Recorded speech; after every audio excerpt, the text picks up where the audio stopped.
Hey friend, then it's the funkyplaybrothers, and please remember to subscribe to our YouTube. And today I'm reading Chapter 11 of Lily to the Rescue, the not-so-stinky skunk, aka the not-so-stinky Stinkerbella.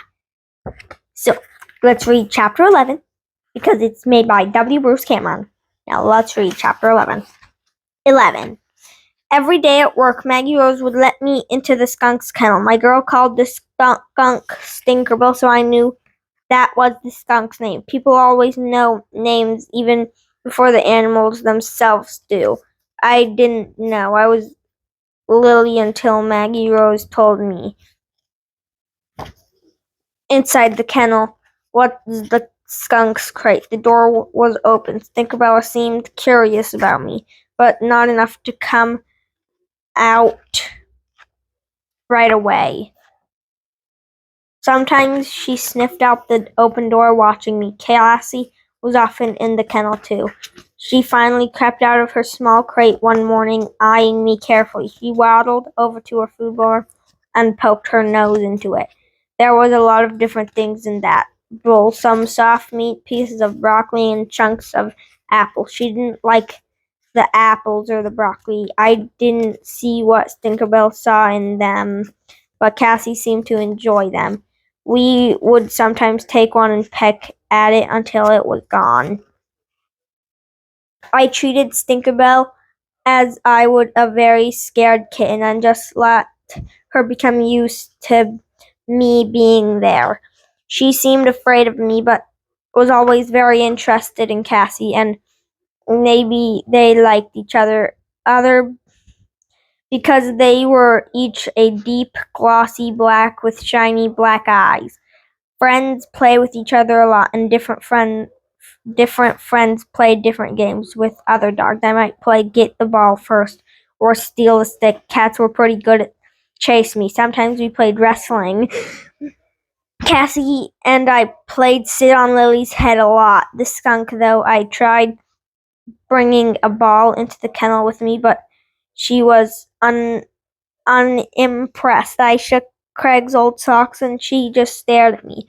Amazed, I tried to picture the skunk playing sit on Lily's head, but it didn't seem likely. It had seemed that the more time I spent with Stinkerbell, the more comfortable she became. Eventually, she forgot she was afraid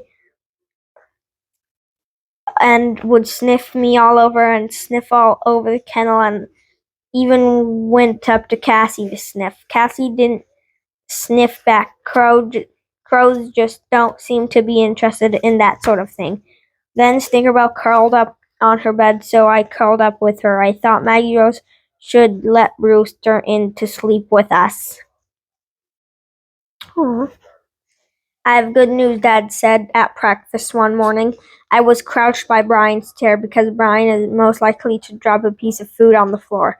I like Brian very much at meal times. You're going to let me have that electric skateboard? Craig guessed. Of course not, Dad replied. Craig's legs kicked a little under the table. We're going to build a swimming pool, Brian suggested. A what? Dad sputtered. Mom staring, laughing. Jason's parents are putting in a pool, Brian pointed out. Everyone stop talking, Dad said. Does it have to do with animals? Maggie Rose asked. Brian dropped a piece of toast and I pounced. Yes. With the skunk, my girl guessed. Right again, Maggie Rose's dad replied. We're getting an electric skateboard for the skunk, Craig asked. Sounding surprised, Dad groaned. The skunk's getting a swimming pool? Brian demanded. Now everyone was laughing.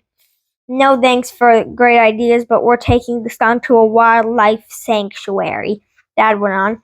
Want to come, Maggie Rose? Lily too, of course. Your mom said Lily and the skunk have really bonded. They have, Mom affirmed. Maggie Rose nodded, then she looked around the table. Can Craig and Brian come too? She asked. Dad raised his eyebrow.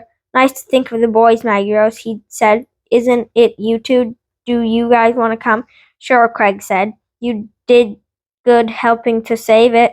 Maggie Rose under the table. I saw his toe nudge Brian's foot. Hey, Brian, didn't Maggie Rose do a good job with the skunk? Yeah, Brian muttered. It was Lily who found the skunk, Maggie Rose said. She's really the one who saved it. A bit of scrambled eggs slipped off Brian's fork and hit the floor. I jumped on it. Mine. After breakfast was over, we went for a car ride, meaning all of us. We climbed into the big car that can hold our whole family. Mom and Dad sat in front. Craig and Brian had the two middle seats, and Maggie Rose and I had the back seat to ourselves. The first stop of the car ride was to work. The whole family didn't often go to work together. I pranced in with my tail wagging hard, excited to be with my family and my animal friends at the same time. Brewster, who was always stays at work, came stiffly out of his kennel with his tail wagging and sniffed at Craig and Brian. Maggie Rose dropped down on her knees to give him a hug. Cassie croaked, "Reet, reet," from the top of a stack of crates that held a mother cat and her 3 new kittens. The kittens were too young to come out and play yet, and the mother hissed at Cassie, so Dad shooed him off the crates. Cassie flew over Brian's head. Brian ducked and perched on a bookshelf on the other side of the room. Mom brought Tinkerbell out in the crate and went up and stuck my nose through the wire. The skunk was huddled in a corner and she seemed unhappy, but when she saw me, she jumped to her feet and waddled over to touch her nose to mine. Lily really is an amazing mom said. I'm glad she's here. This will be much less stressful for the skunk with a friendly friend nearby. I heard wings overhead and Cassie swooped down to perch on the skunk's crate. Say goodbye to Tinkerbell, Cassie, Maggie said. Brian snorted. Tinkerbell, seriously? The skunk lifted her nose toward the roof of her crate. Cassie lowered his beak and peered in at her. Look, they're really saying goodbye, Maggie Rose exclaimed. Brian rolled his eyes. Dad picked up the skunk's crate and carried it to the car. He put it on the floor of the back seat where Maggie Rose and I were sitting. I could tell that the skunk was scared when the big car started to move. So I hopped down to be close to her. I sat near the crate and leaned against the wire so that the skunk could feel my fur. She leaned against me from the other side and knew it made her feel safer. Another car ride. I wondered where we were going now. Were we going to see more squirrels get sucked into a hose? I hoped not. I didn't think my skunk friend would enjoy that at all. And that was the end of chapter 11 of Lily and the Not So Stinky Skunk, aka Lily and the Not So Stinky Stinkerbell. So I really like that chapter. Definitely how they now taking the little cute skunk to the animal sanctuary. Tune in next week for chapter 12, the final chapter maybe. So guys, friends, thanks for watching. Like, comment, subscribe, hit the notification bell. Follow us on Twitter at the Funky Play Bros. Follow us on Instagram and TikTok at Funky Play Brothers. Support our vlog at cashapp at $1 Funky Play Bros. So you have more unboxings, more taste tests, more monies, and for support. Thank you for watching. Bye.